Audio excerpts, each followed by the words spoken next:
Hola a todos, bueno, este vídeo vuelvo a volver a hacerlo yo, ya que Ainhoa anda con problemas personales y no ha tenido tiempo para realizarlo, ¿vale? Voy a contar una cosa que me preguntáis muchísimo por Instagram, tanto a mí como a Ainhoa, y es el tema de la dieta flexible, a ver cómo lo veo yo desde mi punto de vista, ¿no? Bueno, yo os voy a intentar dar mi punto de vista, soy partidario de dieta flexible, pero siempre con ciertas limitaciones o ciertas restricciones, ¿no? Y es lo que voy a intentar comentar en este vídeo, así que espero que os guste. Y nada, y que lo veáis entero. Bueno, este vídeo lo voy a dividir en varias partes.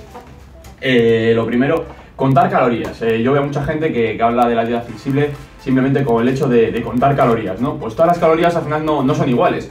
La procedencia de ellas es al final lo que hagan un efecto en nuestro organismo u otro efecto. Si nos alimentamos a base solo de proteínas y tenemos una dieta de 2000 calorías, no tendrá el mismo efecto que si nos alimentamos únicamente de grasa.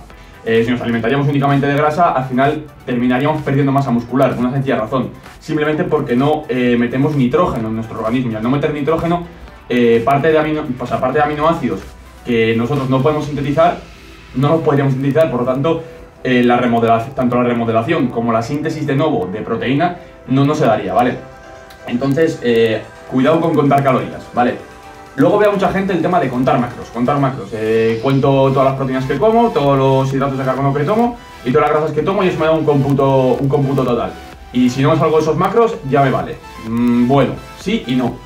Yo lo he dividido aquí, vamos a decir, en los macros, como los divide la legislación española. No es como a mí más me gustan, pero bueno, voy a ir desglosando un poco el tema, ¿no? En primer lugar, las proteínas. Bueno, casi todos sabréis, todos los que hemos podido realizar algún tipo de dieta o dedicarse al deporte o tal, que las proteínas todas no son iguales.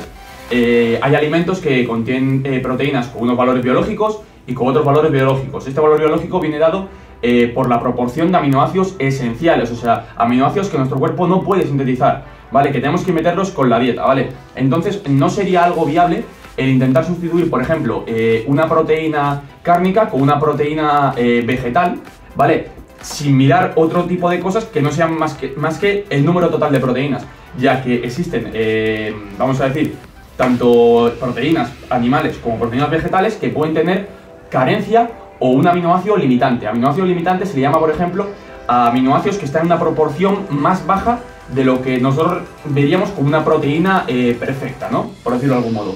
Así que ojito con esto y no mezcléis churras con merinas, o sea, no me mezcléis una proteína vegetal que tenga a lo mejor carencia en metionina con una proteína animal, por ejemplo la del pollo, que contiene los 20 aminoácidos esenciales, los 20 aminoácidos proteicos, ¿vale? O sea, son cosas completamente distintas y esto hay que tenerlo en cuenta, ¿vale? Me parece de puta madre que haya gente que diga, bueno, pues en lugar de comerme a lo mejor un filete de carne me como una hamburguesa. Ojo, respetando, aquí sí que hay que respetar el tema de macros, en el sentido de que no va a tener el mismo contenido en grasa, que ahora lo comentaré. Pero a nivel de proteína, pues pueden estar bastante similares. A lo mejor no la cantidad exactamente, pero bueno, una hamburguesa hecha en casa con carne picada, el que tú te la pongas en formato de carne picada o te la comas en formato filete, eso da igual. Por otro lado, hidratos de carbono, pues más o menos lo mismo. Los hidratos de carbono al final, a ver, hay que hacer una pequeña distinción.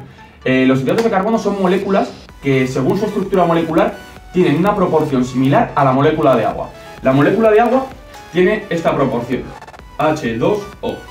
Eso significa que por cada átomo de oxígeno tiene 2 átomos de hidrógeno, ¿vale?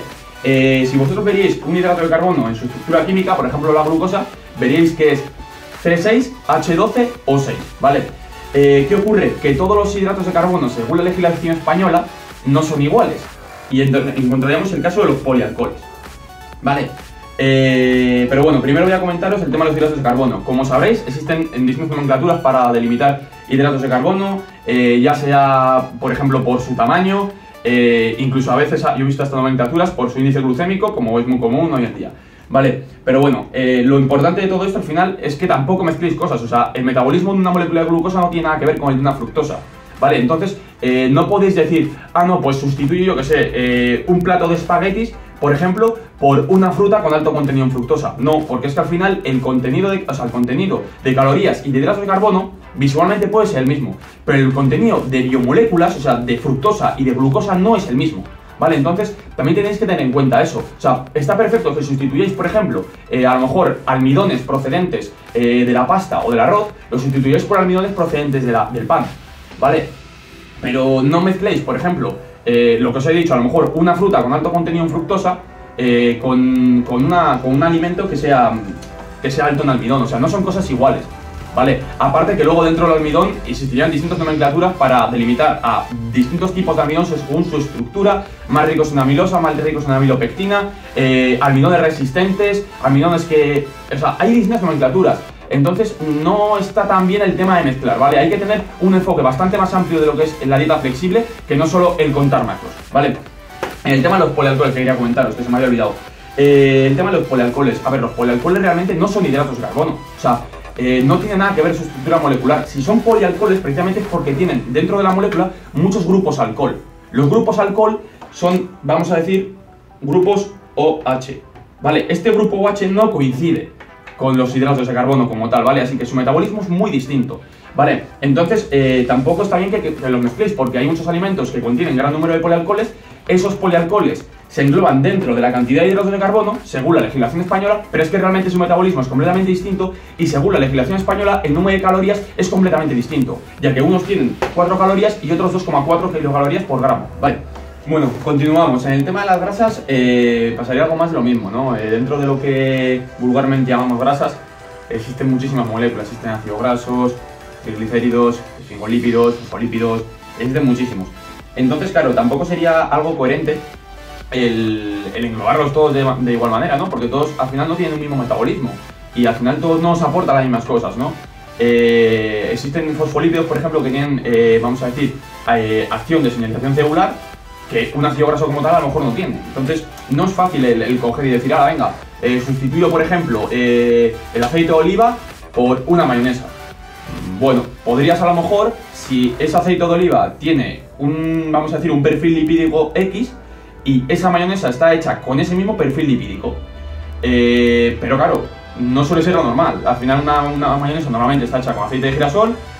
La cantidad de ácidos grasos insaturados, poliinsaturados, mejor dicho, es distinta a la del aceite de oliva y por lo tanto no sería lo mismo. La proporción de omega 6, omega 3, omega 9 que tenga cada uno de ellos no es lo mismo, ¿vale? Entonces hay que tener verdaderamente cuidado. Otra cosa que quiero comentar es que los ácidos grasos, la gente siempre habla de saturados e insaturados. Yo hablaría de tres cosas distintas. Hablaría del índice de saturación. Por otro lado, de su estructura cis o trans, de las grasas transaturadas, que a lo mejor habéis oído en temas de periódicos o divulgación científica como tal. Y por otro lado, el tamaño del ácido graso, ¿vale? Insaturados e insaturados todos conocemos, al final. Que tengan mayor índice de saturación, tienen o sea, mayor número de insaturaciones, pues tienen unas propiedades y siendo saturados, pues tienen otras propiedades. Ni mejores ni peores, distintas. A mí tampoco me gusta englobar a todos los ácidos grasos saturados dentro de un mismo grupo. ¿Por qué? Porque todos los ácidos grasos no vienen igual. Para empezar, las estructuras cis y trans, o sea, según la legislación española, todos los ácidos grasos que sean trans, nosotros podemos tener, por ejemplo, un ácido graso que sea insaturado, pero si le cambiamos la molécula, si cambiamos la estructura y le ponemos en forma trans, ese ácido graso a temperatura ambiente va a actuar de manera distinta. Me refiero que va a ser, por ejemplo, sólido. Por eso es muy común ver en las margarinas que a veces, hoy en día, se debería de colocar los ácidos grasos transaturados como moléculas que sean ácidos grasos saturados, aunque tengan insaturaciones, da igual, pero su impacto en el organismo es como un ácido graso saturado y encima, vamos a decir, malo, entre comillas, ¿vale? Por otro lado, el tamaño del ácido graso, ¿vale? Todos conocemos la mantequilla, todos conocemos los ácidos grasos provenientes de la leche, ¿vale? Pues decir que, por ejemplo, los ácidos grasos de la leche son saturados, pero no tienen esos, vamos a decir, perjuicios, ¿no? Que siempre tenemos asociados a la grasa saturada, ¿no? ¿Por qué? Porque son ácidos grasos de cadena corta. Esos ácidos grasos de cadena corta no precisan de un transportador para quemarse en forma de energía en el organismo. O sea, pasan directamente todas las barreras, tanto la barrera, la membrana plasmática, como la membrana de la mitocondria. No necesitan de carnitina para entrar dentro de la mitocondria, ¿vale?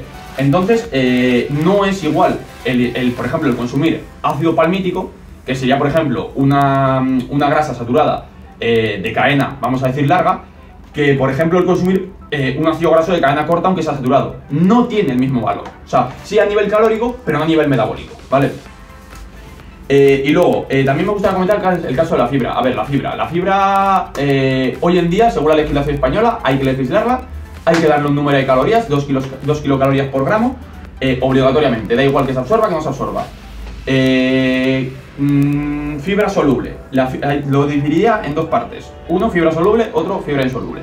Vale, la fibra soluble es aquella, por ejemplo, que nosotros adquirimos con la dieta, pero a lo mejor nuestro organismo como tal no puede metabolizarla, nuestro organismo como tal, pero sí nuestras bacterias del intestino grueso, ¿vale? Todos hemos oído hablar de los famosos prebióticos. Pues por ejemplo, los prebióticos, gran parte de ellos serían un tipo de fibra soluble, ¿no?